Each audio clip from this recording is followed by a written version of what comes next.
सबको नमस्कार। मैं जेपी सर, आप लोगों को इकोनॉमिक्स रिजल्ट में स्वागत है। हम चैप्टर बाय चैप्टर पढ़ा रहे हैं। जैसे आप लोग को इकोनॉमिक्स में बहुत सारा चैप्टर हम पढ़ाए हुए हैं, तो पीछे वाला आप लोग जाके देखिए, तो उसके बाद में आपका आगे समझ में आएगा। ठीक है, जैसे हम अभी पढ़ाने वाले जो हैं इलास्टिसिटी ऑफ डिमांड पढ़ाएंगे। ठीक है, जो कि बहुत सारे बच्चे लोगों का था जो हमको सर इलास्टिसिटी ऑफ डिमांड पर वीडियो बनाए, तो हम वो इसके ऊपर में हम आपको पढ़ा दे रहे हैं। ठीक है, और इससे पीछे वाला जो आपका क्लास है, जैसे डिमांड, लॉ ऑफ डिमांड, यदि आप वो नहीं पढ़िएगा, वो आपको नहीं समझ पाइएगा, तो फिर ये वीडियो देख कर आपको कुछ लाभ नहीं होगा। तो इसीलिए आपको बोलेंगे जो पहले वाला पीछे वाला जो वीडियो है उसको पहले देखिए, फिर आगे से देखिए। ठीक है, तो इसके साथ स्टार्ट करते हैं। जो बच्चे लोग देख लिए तो अब देखना स्टार्ट कीजिए। इस वीडियो नेक्स्ट वीडियो जो है आपका जो टॉपिक नंबर है elasticity of demand. Elasticity of demand क्या होता है? बच्चे लोग ना ये बहुत कंफ्यूज रहता है। इलास्टिसिटी हम आज इसका ना एक ट्रिक बता देंगे, आपको कभी भूलेंगे नहीं एग्जाम में। ठीक है, इलास्टिसिटी का मतलब, डिमांड का मतलब होता है क्या? एक वर्ड ये में बोला जाए, जो यदि हम कोई चीज को डिमांड को यदि बढ़ाएंगे ना तो प्राइस में चेंज हो जाएगा। समझ में? जैसे हम पहले उसमें क्लास में क्या पढ़ते थे, लॉ ऑफ डिमांड में, जो प्राइस को बढ़ाते थे डिमांड कम होता था, डिमांड को बढ़ाते थे तो प्राइस कम हो जाता था। यही हो जाता था, मतलब कि उल्टा था। प्राइस और डिमांड का क्या था? इनवर्स रिलेशनशिप था। ठीक है, तो इसीलिए इसमें क्या है, इसमें देखिए, इसमें क्या है, परसेंटेज, कितना परसेंट से चेंज हो रहा है। मतलब कि यदि डिमांड हम बढ़ा रहे हैं तो कितना परसेंट से प्राइस चेंज हो रहा है, यदि प्राइस बढ़ा रहे हैं तो कितना परसेंटेज से डिमांड चेंज हो रहा है। तो ये चीज हमको सीखना होगा। जैसे हम एक एग्जांपल आपको बताते हैं। इलास्टिसिटी का मतलब क्या होता है? इलास्टिसिटी खींचना, मतलब कोई चीज का, आप एक रबर लीजिए, रबर को क्या कीजिए, उसको जितना खींचिएगा तो क्या करे, बढ़ेगा। अब उसको छोड़ दीजिएगा, वहीं पे आ गया। मतलब यदि डिमांड को जितना बढ़ाइएगा उतना बढ़ेगा। ठीक है, डिमांड को जितना बढ़ा रहे उतना बढ़ेगा। ठीक है, और उसके बाद छोड़ दीजिएगा, वहां से वहां रुक जाएगा आपका डिमांड। तो उसमें क्या होगा, अब जितना बढ़ाइएगा डिमांड, तो उस हिसाब से क्या होगा, प्राइस में भी कितना परसेंट चेंज हो रहा है वो भी आपको देखना होगा। समझ गए? तो यही है क्या, इलास्टिसिटी ऑफ डिमांड। समझ में? जो आप क्या चीज को डिमांड को बढ़ा रहे हैं तो उसको प्राइस में कितना परसेंट चेंज हो रहा है, तो इसी को क्या बोला जाता है, इलास्टिसिटी ऑफ डिमांड। तो इसीलिए इसे एग्जांपल में बता दे। रबर को देखिए, एक इलास्टिक होता है, उसको टानिएगा तो बढ़ेगा। मतलब कि ये डिमांड में क्या चेंज हो रहा है, डिमांड में चेंज होगा कि मतलब क्या, प्राइस में भी कितना परसेंट से चेंज होगा,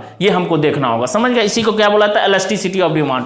देखिए क्या लिखे हम, elasticity refers to the degree of responsiveness of the quantity demand. कितना रिस्पॉन्स कर रहा है, मतलब कि कितना रिस्पॉन्स कर रहा है demand of a good to a change in its price. मतलब कि प्राइस में कितना चेंज हो रहा है। मतलब कि आप जितना सामान को बढ़ा रहे हैं, कोई भी सामान यदि बेच रहे हैं तो आप कितना बेच रहे हैं, तो आपको कितना आदमी खरीदने वाला है ये देखना पड़ेगा, और फिर प्राइस में कितना परसेंटेज चेंज हो रहा है। समझ में? ये आपको देखना होगा। समझ में? इसीलिए इसमें लिख दिया गया है द इन इट्स प्राइस। अब the elasticity is the relative change in the dependent variable by the relative change in independent. मतलब वही बात हुआ, जब दूसरा वर्ड, मतलब आपका कितना डिपेंड करता है, डिमांड को बढ़ाते हैं उसी हिसाब से इंडिपेंडेंट वेरिएबल भी रहेगा। जैसे प्राइस आपका बढ़ेगा उतना परसेंटेज है। ठीक है, तो ये हमको क्या बोलते हैं, इलास्टिसिटी ऑफ डिमांड। अब देखिए type of elasticity of demand क्या होता है। ये तीन टाइप का होता है, price elasticity, income elasticity, cross elasticity demand. ठीक है, तो क्वेश्चन में क्या रहता है, पहला क्वेश्चन क्या रहेगा, जो बताइए प्राइस इलास्टिसिटी ऑफ डिमांड क्या होता है। अब प्राइस में चेंज बताएं, पहले इलास्टिसिटी डिमांड के बारे में पढ़ा दिया। अब देखिए price elasticity, it is defined as the percentage change in the quantity demand due to percentage change in its on price. मतलब क्या होगा, बताए ना, जो आपका डिमांड में क्या चेंज हो रहा है, परसेंटेज, किस हिसाब से परसेंटेज आप डिमांड को चेंज कर रहे हैं, इसी हिसाब से क्या होगा, आपका प्राइस भी क्या होगा, चेंज होगा। मतलब कि इसका फॉर्मूला याद रखिएगा,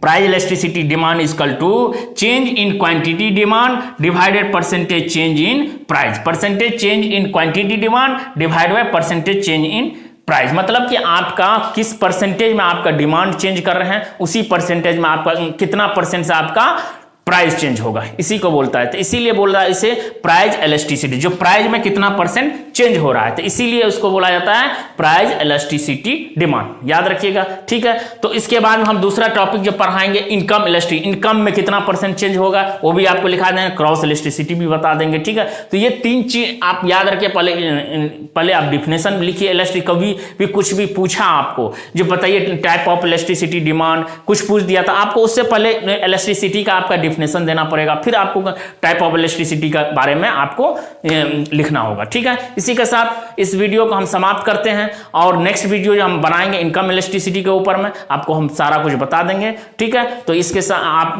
दोस्त लोगों को ज़्यादा से ज़्यादा शेयर कीजिए, सब्सक्राइब कीजिए, और अच्छा लगता है वीडियो को लाइक कीजिए। ठीक है, थैंक यू।